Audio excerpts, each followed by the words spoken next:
Fin de rassemblement le 24 juin. J'ai trouvé apparemment des personnels du milieu hospitalier. Bonjour. Alors dites-moi un petit peu quel est, je vois vos drapeaux, vos blouses. Pourquoi êtes-vous là? Qu'est-ce que vous défendez?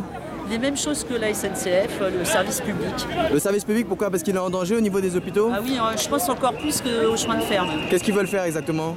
Bah, comme vous, réduire les effectifs, nous supprimer tous nos acquis sociaux et donc forcément la qualité des soins va se dégrader.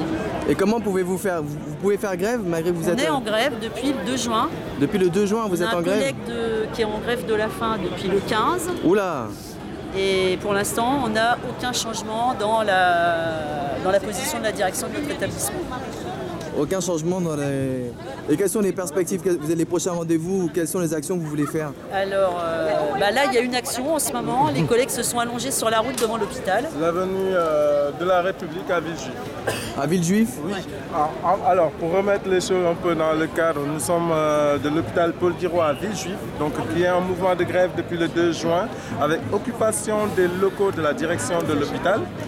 Et en même temps, en piquet de grève 24 heures sur 24. Je vais le mettre comme ça. 24 heures sur 24. 24 heures sur 24 avec occupation des locaux jour et nuit, avec pas mal d'actions. Actuellement, on a, comme elle l'a dit, ma collègue, un collègue qui est en grève de la faim. Alors ce pourquoi on est en mouvement, ce que nous partageons avec les cheminots, c'est quelque part les défenses des conditions de travail, mais surtout de la dégradation du service public. Et là, je pense que c'est important d'alerter la population, leur expliquer que ce n'est pas des gens qui sont ici pour défendre des privilèges. Des privilégiés dans ces pays, il y en a des classes, il y en a beaucoup. Et je pense que les salariés de basse classe que nous sommes n'en faisons pas partie. Ça, c'est quelque chose à mettre en place. Le fait que ça ne soit pas médiatisé, qu'il y ait des confédérations syndicales au niveau national qui sapent ce mouvement, c'est quelque chose aussi qui est organisé. Donc les mouvements partent de la base parce qu'il y a de la colère qui s'exprime. C'est quelque chose qui est exprimé de manière générale par la population, mais dans des élections et des abstentions. Mais il faut vraiment l'exprimer parce qu'aujourd'hui, ce qu'on défend, nous, ce n'est pas juste du temps de travail et puis on nous coupe 10 jours de congé par an en nous disant qu'il faut économiser.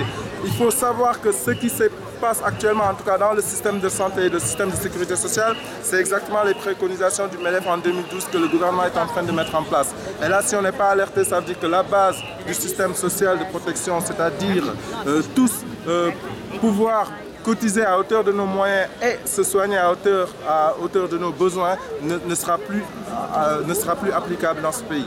Et alors, les médias ne font pas suivre l'appel, alors qu'est-ce qu'on peut proposer? On peut proposer aux gens de partager cette vidéo pour que l'information circule un maximum? Je pense que ça serait une bonne chose déjà pour commencer parce que comme je vous l'ai dit, il y a ça fait depuis le 2 juin qu'on est en grève avec mobilisation et occupation des locaux. La première chose que la presse nous a dit, c'est est-ce que le directeur était séquestré? Donc là, on a des médias qui font dans le spectaculaire. D'accord. Et là, ça ne va pas parce que c'est des choses qui sont importantes quand même.